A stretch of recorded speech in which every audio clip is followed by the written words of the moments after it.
Hello दोस्तों, आज की नई वीडियो में आपका फिर से स्वागत है।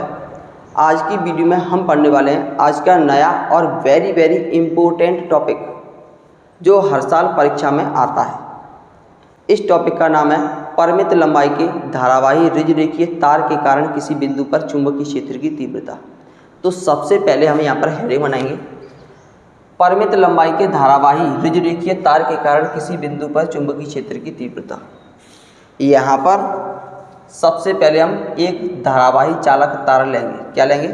एक धारावाही चालक तार लेंगे। मान के चलेंगे इस तार को हमने x और y नाम दे दिया है। क्या नाम दे दिया है? x और y नाम दे दिया है। इसमें कोई बिंदु O है।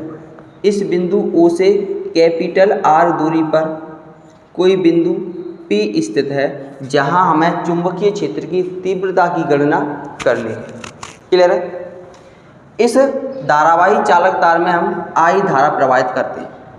क्या करते हैं? इस धारावाही चालक तार में I धारा प्रवाहित करते हैं और इस पर कोई अल्पांश भाग मान लेंगे A और B, जिसको हमने DL नाम दे दिया है। क्या नाम दे दिया है? DL नाम दे दिया है। क्लियर है? सबसे पहले हम बिंदु B को बिंदु P से मिलाएंगे जो यहाँ पर फाई कोण बनाता है, और बिंदु A को भी बिंदु P से मिलाएंगे जो यहाँ पर D फाई कोण बनाता है, क्योंकि अल्पांश है तो DL लंबाई का है तो D फाई कोण बनाएगा। और बिंदु P को हम बिंदु Y से भी जोड़ देते हैं। किससे जोड़ देते हैं? यहाँ पर बिंदु P को हम बिंदु Y से भी जोड़ देते हैं जो यहाँ पर फाई 1 कोण बनाता है। और इन दोनों कोण की बात करें तो यहाँ पर फाई 2 कोण बनाते हैं ये दोनों मिलकर। अब चूंकि ये चतुर्थांश के नीचे है तो ये हो जाएगा माइनस के फाई 1 और ये हो जाएगा प्लस के फाई 2। क्लियर है? अब यहाँ पर हम बिंदु B से एक लंब डालेंगे यहाँ पर, ये हो जाएगा BM। क्लियर है? अब हम इसके बारे में लिखेंगे।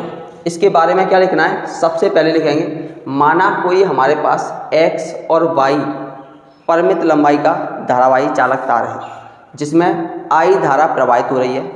इसके किसी बिंदु O से कैपिटल R दूरी पर कोई बिंदु P स्थित है जहां हमें चुंबकीय क्षेत्र की तीव्रता की गणना करनी है।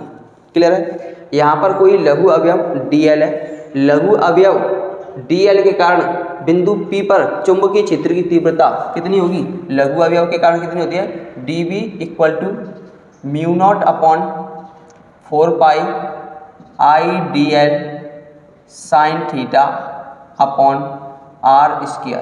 ये होता है लघु अवयव DL के कारण किसी बिंदु पर चुंबकीय क्षेत्र की तीव्रता बाई और सेवट के नियम के अनुसार।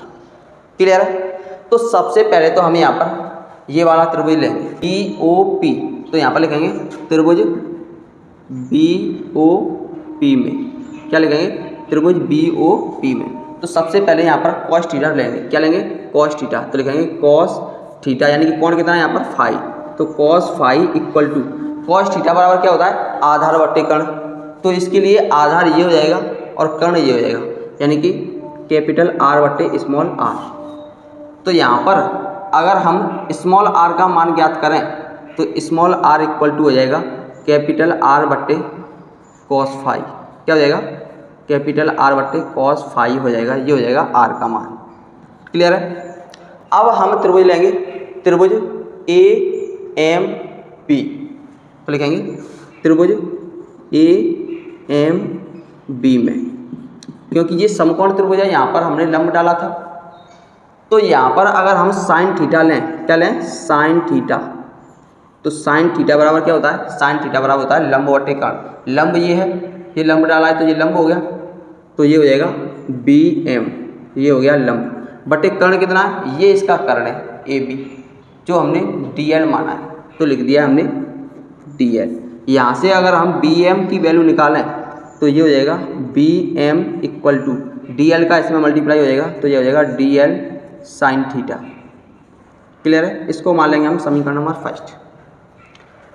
अगर हम इस त्रिभुज को लें तो ये यहाँ पर अल्पांश है, अल्पांश है जिसके कारण ये क्या हो जाएगा? ये एक चाप बनेगा। क्या बनेगा? ये चाप बनेगा। तो सबसे पहले तो हम लिख देंगे त्रिभुज BMP में, BMP में यहाँ पर ये चाप है ये कोण है और ये क्या है इसकी त्रिज्या।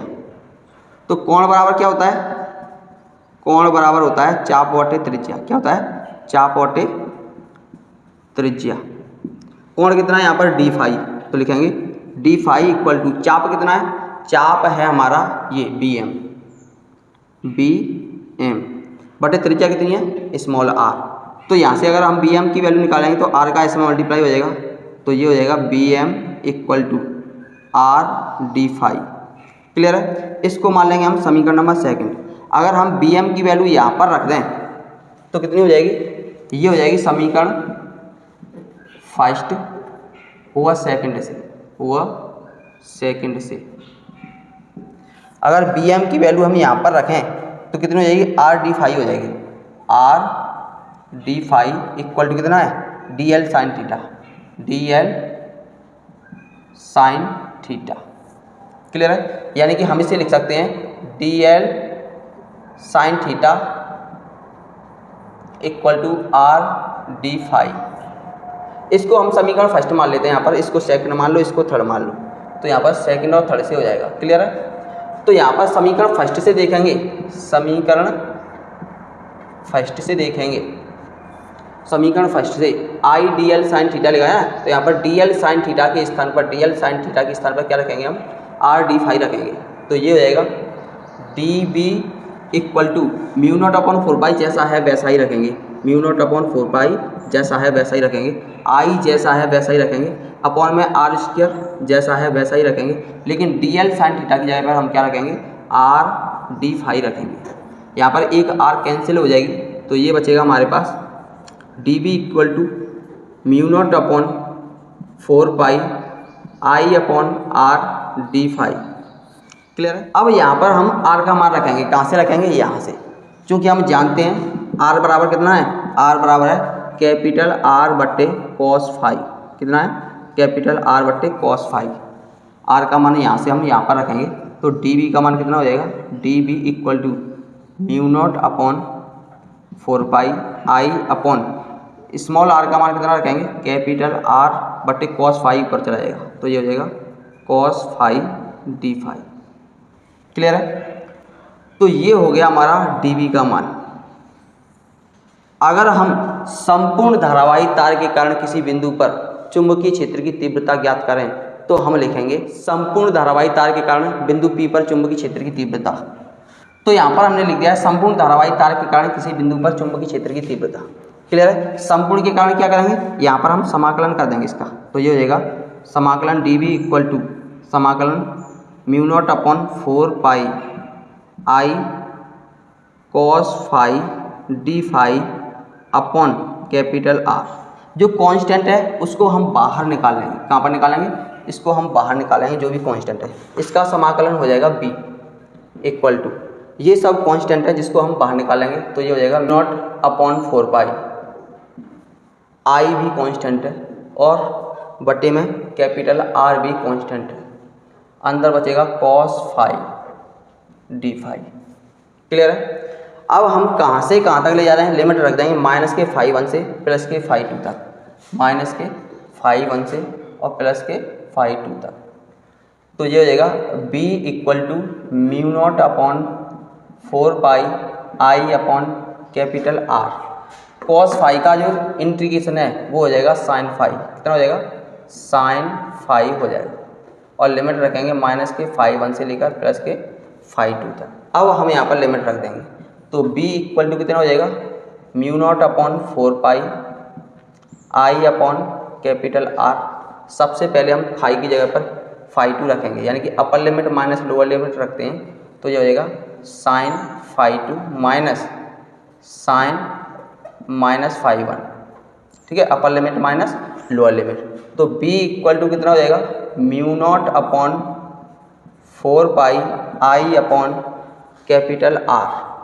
क्लियर है। तो ये हो जाएगा साइन फाई 2, क्योंकि साइन माइनस फाई किसके बराबर होता है, साइन माइनस थीटा होता है, माइनस साइन थीटा, तो ये माइनस से हो जाएगा प्लस साइन फाई 1, जिसको हम इस प्रकार भी लिख सकते हैं कि b बराबर mu naught upon 4 I upon capital R sine phi 1 plus sine phi 2। यही परिमित लंबाई के कारण किसी बिंदु पर चुंबकीय क्षेत्र की तीव्रता का फॉर्मूला है। एक बार हम फिर से समझेंगे।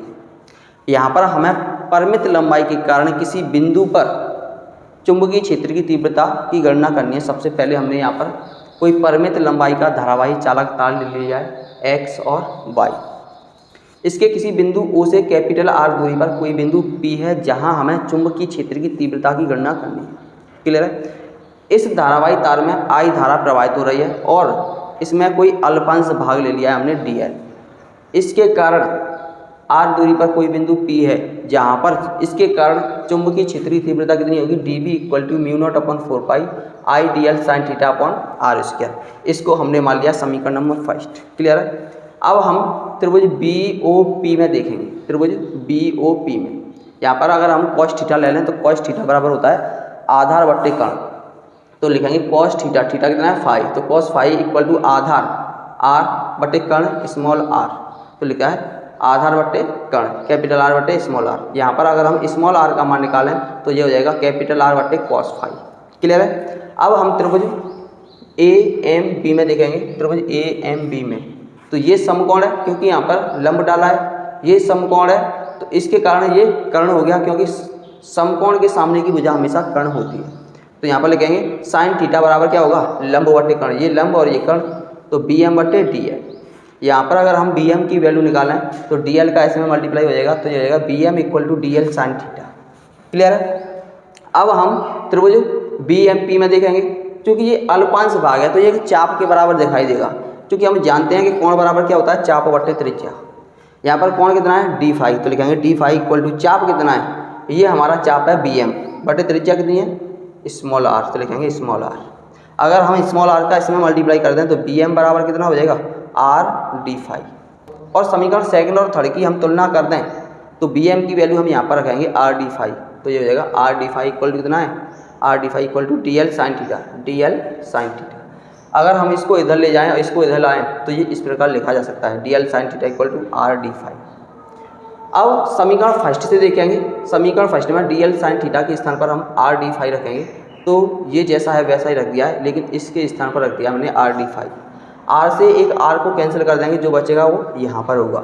अगर हम यहाँ से स्मॉल r का मान यहाँ पर रख दें तो स्मॉल r का मान चूँकि इतना है तो यहाँ पर रखेंगे कितना है, कैपिटल R, और cos फाई ऊपर चला गया। क्लियर है? अब हम क्या करेंगे, ये तो हमारा हो गया अल्पांश तार के कारण किसी बिंदु पर चुंबकीय क्षेत्र की तीव्रता। अगर हमें संपूर्ण धारावाही तार के कारण किसी बिंदु पर यानी कि किसी बिंदु P पर चुंबकीय क्षेत्र की तीव्रता का मान ज्ञात करना है तो यहाँ पर लगाएंगे संपूर्ण धारावाही तार के कारण किसी बिंदु P पर चुंबकीय क्षेत्र की तीव्रता। तो इसका कर देंगे हम पूरे का समाकलन। समाकलन कर देंगे तो dV का समाकलन तो हो जाएगा B, और यहाँ से जो भी कांस्टेंट है वो बाहर आ जाएगा। तो यहाँ पर क्या बचेगा, cos फाई d फाई बचेगा, और cos फाई का समाकलन होता है साइन फाई, साइन फाई। अब यहाँ पर हम लिमिट रखेंगे। सबसे पहले अपर लिमिट रखेंगे माइनस करके, लोअर लिमिट रखेंगे। साइन माइनस थीटा किसके बराबर होता है, माइनस साइन थीटा, तो माइनस से ये हो जाएगा प्लस। क्लियर है? तो ये हो जाएगा sine phi 2 plus sine phi 1, जो हम इस प्रकार भी लिख सकते हैं sine phi 1 plus sine phi 2। ये हो जाएगा परिमित लंबाई के कारण किसी बिंदु P पर चुंबकीय क्षेत्र की तीव्रता ज्ञात करने के लिए फॉर्मूला। क्लियर है?